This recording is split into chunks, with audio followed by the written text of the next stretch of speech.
I hope you're enjoying the youth retreat, and I hope you're having fun engaging the prophets. They live some pretty interesting lives. I want to give you a little bit of glimpse into the broader history in which the prophets that we're talking about are located. Isaiah and his ministry played out many years before our next two prophets, Ezekiel and Daniel. During Isaiah's day, the threat was Assyria. It may help to look at a timeline, so let's zoom out. In the 700 BCs, during Isaiah's role as a prophet, the threat that loomed was the Assyrian Empire. But by the 600s, during Ezekiel and Daniel's tenure, it was Babylon that was the great threat.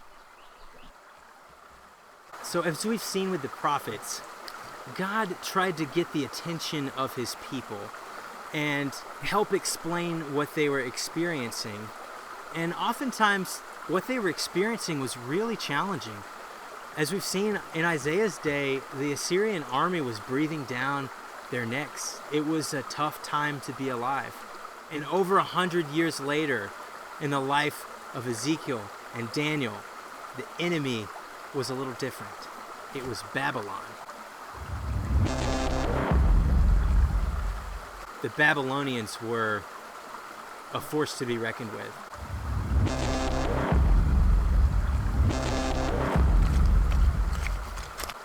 One of the strategies that they used to demoralize their enemies was called exile. In exile, Babylon would take enemies away from their home and remove them and take a section of their population away and relocate them.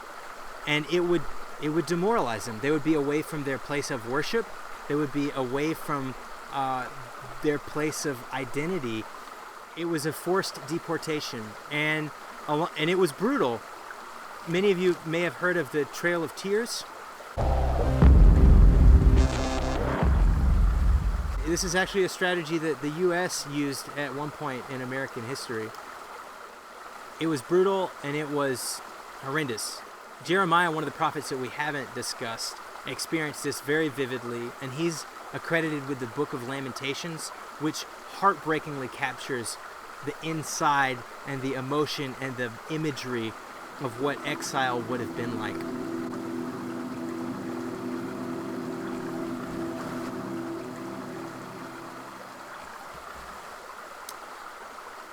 There were 3 waves of exile, and Daniel, who we'll talk about in our next session, experienced the first wave.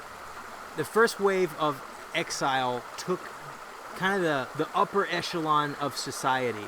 And Daniel, as we'll see, as part of this, for whatever reason, he's viewed as someone who is wise, someone who is valuable to the king's advice. So he actually becomes an advisor to the king, even in exile.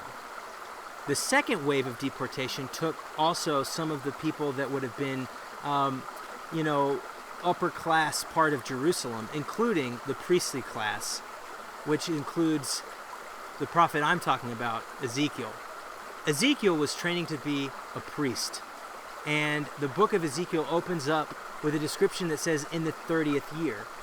And likely this is a reference to in the year that he was supposed to begin his tenure as a priest at age 30. So a priest would serve in Jerusalem in the temple. And so the temple plays a key role in the prophecy of Ezekiel, both in a way that is really challenging and really dark, and in a way that provides a great deal of hope. The third wave of exile would happen while Ezekiel was in exile, and he, through God's prophetic vision, would show him what actually happens all the way back in Jerusalem, in his home, what would happen there during that third and final wave of exilic oppression, which included the destruction of the temple that Ezekiel would have worshipped at, that he would have led worship at. Ezekiel loses a lot, as does his entire people group. Why would God let this happen? Well, the prophetic books and the history books use something called a covenantal framework to interpret the history in which they're going through. That what God is doing is actually getting the attention of his people in their lives with the war and the politics and the hardship and the famines. The prophets give us a lens through which to view hardship. And particularly for covenantal Israel, this stems all the way back to the Torah, the law, the covenant relationship that God had with Israel. You see, God's people were supposed to be a kingdom of priests. This takes us back to Exodus chapter 19, where at the base of Mount Sinai, God had redeemed his people from slavery and given them a mission and a purpose. And that mission and purpose was to be his representative people.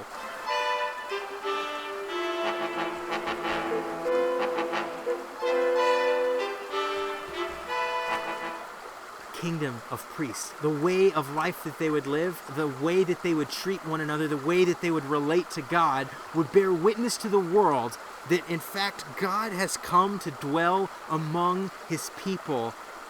He has come to restore the relationship between humanity and himself. And that's the good news of the Old Testament. Yes, there was good news in the Old Testament, and Israel was supposed to embody it, to live it out. They didn't live up to it, and if we're honest with ourselves, we don't live up to it very well either.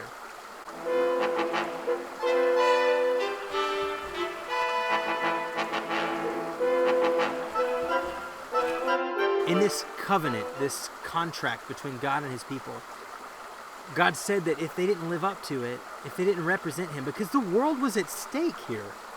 It wasn't just about them and God, it was about them and God, and the rest of the world was supposed to bear witness to what was happening and come to God. So God's global redemptive plan was at stake when his people disobeyed.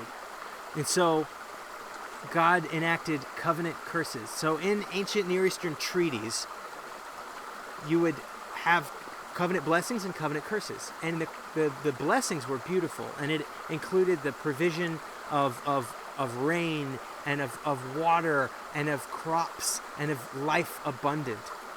And in the covenant curses, if God's people left his plan, they would experience his judgment.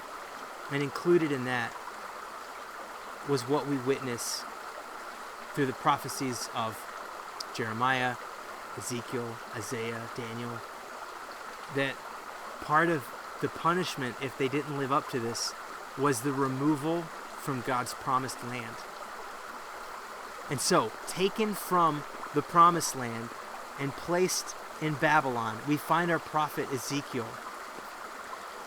And he doesn't just sit in the judgment of God, realizing that everything that God promised Israel, because they had broken it, the deal was off. It goes deeper than that. That God would in fact provide a way for Israel to recover their relationship with God. You see, even though Israel had abandoned God, God had not abandoned Israel. It's something you need to keep in mind when you read these histories and you read the prophets.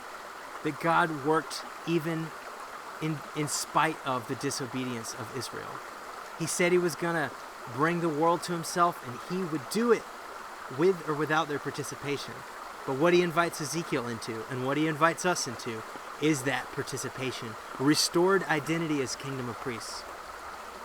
Ezekiel's prophecy opens with a chariot, this fantastical image where he sees this thing rolling toward him, and it's the very throne of God, but it has wheels that can go in any direction. I don't know if any of you are familiar with MTV's old show hosted by the rapper Exhibit, Pimp My Ride. But in this show, they show that, people like to show their personality through what vehicle they drive. I know most of you don't have a vehicle of your own, but when you do, you'll want some personality to it. I wrecked my first car the day I got my license, so let's just not talk about that one. The next car, I consider my first car because it lasted longer than a day. It had orange hubcaps, it had green hubcaps. I dug around some old pictures looking for my first car, but instead I found these. This was my first selfie for my MySpace account. I don't know why it's green. And this was from my junior prom. I've been together with Taylor since that night. Okay, back to cars. It was fun. I had some bumper stickers on it, and I thought it represented me a little bit. So maybe this for you, this is your room. Maybe for you, this is your backpack or your hat or your Instagram feed or whatever. But we like to customize our things, and the things that we customize, it tells us a little bit about ourselves. It's literally a vehicle of personality. And so here, Ezekiel sees this fantastic chariot. And what does it say about God, this crazy thing? Well, let's take a look at ancient Near Eastern chariots. Let's see. Could it go anywhere it wanted to at any given time? Not exactly. It took a while to turn around. Those wooden wheels aren't going to just cut a dime, you know? You're not going to really drift with a chariot. But this chariot could go anywhere it wants to. God's throne, the place of his presence, this chariot rolling in Ezekiel's vision, it shows that he can go anywhere. Anywhere. In other words, time to go mobile. It's time to go mobile. Hear me out, guys. This opening vision that Ezekiel has of God's mobile throne is telling us a message that God himself can go anywhere. While the people mourn the fact that they're not at the temple and at the place of worship, God is communicating to them, I'm here with you too. And I'm not limited to a temple. And I'll be with you wherever you go. That's something we need to tuck away. At the outset, that's what's going on. One thing I do want to mention about Ezekiel is where his ministry played out. It said that he was by the river of Kebar. And that's why I've located myself here. In my research, it seems that Kebar was actually a canal, an irrigation canal, made by the Babylonians along this river valley. And so he's stuck here by this irrigation canal away from his home, in exile, by the river of Kebar, this irrigation canal. He says to Ezekiel, through the means of a vehicle, this vehicle of personality, that God, in fact, is going to be moving. He's not stuck in Jerusalem. He's not stuck in the temple. He's with his people. So another challenging thing in the book of Ezekiel is the image of divine abandonment. So Ezekiel is transported through this miraculous prophetic vision back into Jerusalem. He gets a glimpse of what's happening in Jerusalem, in the temple, and it's terrifying. God's people are worshiping other gods, even the creepy crawlies. It's like a de-evolution of they're worshiping the created things instead of the creator.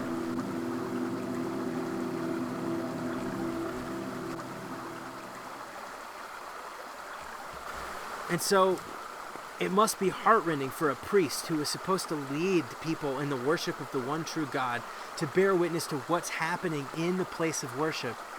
And it's the worship of insects and other gods. That's really selling yourself short. We begin to understand why God does what he's about to do.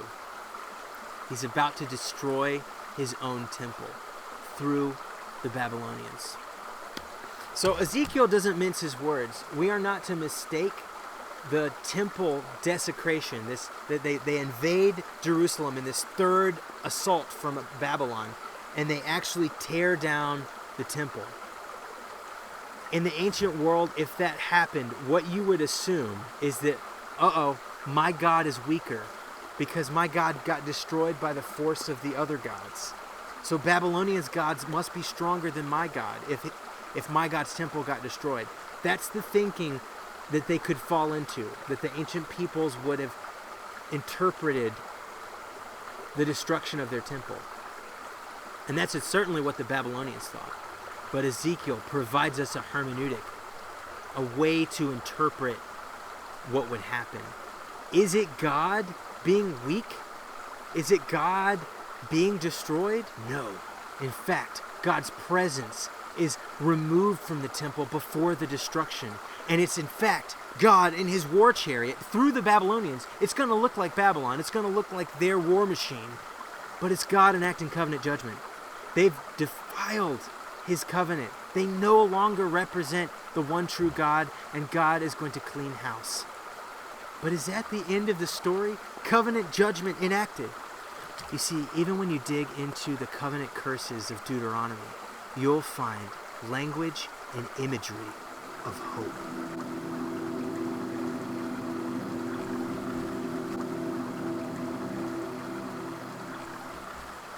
Beautiful, restorative, amazing hope. So let me get this straight.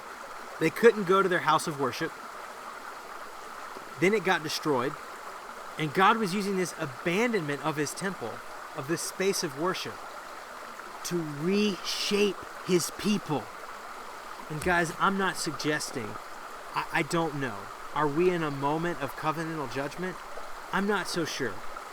But what I do know is that when God's people were removed from their place of worship, God did something to the people. And he conveyed something to the people that refocused them on what is important. The fact that God is with them. And guys, in Babylon, this is where Israel learned to be extremely monotheistic. This is where they learned the faithfulness. This is where they learned to gather in synagogue. Synagogue, the gathering of God's faithful people. This is how the people of Judaism gathered, was in synagogue. It was in gatherings of people in each other's homes. That started in exile. When they thought that they were abandoned, they realized that God was with them, and they became faithful because they realized God was faithful to them. So whatever God was doing, when God's people couldn't get together in the place of worship, he reshaped them and reformed them around what was important. Maybe, guys, that's part of what God is doing right now. Or at least it's part of what he can do, to reshape us into what is important. And let us not forget, God is with us. I don't know if you feel abandoned by God, with the anxiety that comes with the coronavirus, with the lack of social structure, participation, the school, question mark, church, as we know it, question mark, all of the racial issues that are happening right now and coming to the surface. There's a lot of unrest right now. What is God doing? He has not abandoned us, I assure you. I would expect that in our times where we feel like the abandonment of God is certain, he might be doing the most to get our attention. So let's pay attention. What is God doing right now? Because he has not abandoned us. He is with us. He is mobile. He is here. He's with you and your household and your family. Let's be attentive to him. So as God encouraged Ezekiel through this imagery and this sense of hope and these kind of shocking images, he's in exile. He's by a river, this irrigation canal. He sees the heart of his people, and the people are not faithful to him. Their hearts are hardened against God. He sees the temple destroyed, the centerpiece of their worship, the place where the people come together and worship God, destroyed, because it had become a symbol of rebellion against God.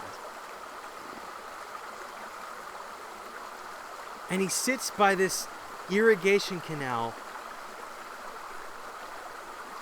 in a place far from home. What is God up to? His people seem spiritually dead, and there's death and decay all around them as Babylon takes over and destroys so many lives. Would there be hope?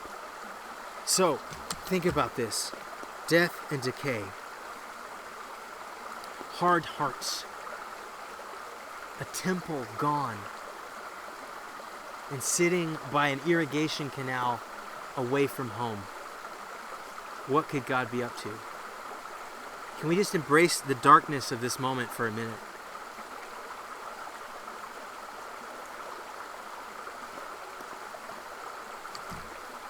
How could you not struggle with hopelessness?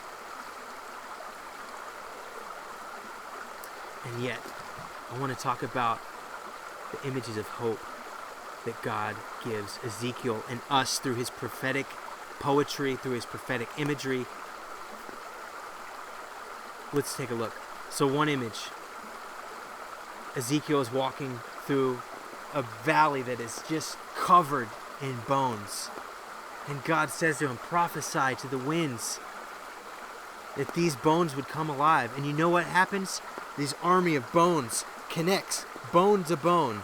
And then it's covered with flesh and muscle. And from it arises a group of people, and then God breathes their spirit into them and they come alive. Yes, it's a prophetic vision, but what is it saying to us? Ezekiel gets a glimpse of the resurrection. Guys, what is the resurrection? That's the ministry of Jesus, right? That he defeated death, and then he's more powerful than it, and he rises us to life, that we have a hope beyond even the grave. What an image of hope. Another image of hope, that God would remove the hearts of stone that became hardened against him, that started worshiping other gods, that started acting out of the character of God. God would take those hearts of stone and he would give them hearts of flesh. So God promises an internal renewal. What a beautiful image of hope. Let's talk about another image of hope. That the prophet that gets to bear witness prophetically as he's stuck by this irrigation canal in Babylon, he prophetically bears witness to what's happening in Jerusalem. The destruction of the temple. The temple that Solomon talked about the world's prayers being heard. This prophet that had to witness the destruction of his temple, he gets to see a preview of the new one. And Ezekiel closes with this image of a new temple. While God is enacting covenant judgment, he's already planning covenant renewal. And this temple, the book of Ezekiel closes with this image of the temple, and it says, the Lord is there.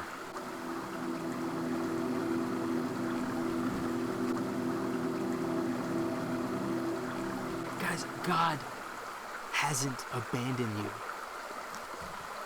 Even when it looks like it, I promise you, he has not abandoned you. He is here and changing us and inspiring us to reinterpret the hardship in our lives as formative, character-building moments where we rediscover our faith anew. Not just individually, but together. And while Ezekiel is sitting by this irrigation canal that, surely it reminded him of the death that the Babylonians brought. A river that symbolized alienation from God and death. Amid that, God gives him a glimpse that this temple would overflow with a river that would go throughout the whole world, and it would, everywhere it goes, it brought life. And it would go all the way down to the Dead Sea, which is utterly dead. It's properly named, I assure you. And it would bring life even there. And so Ezekiel has this amazing vision of what would take place when God is there.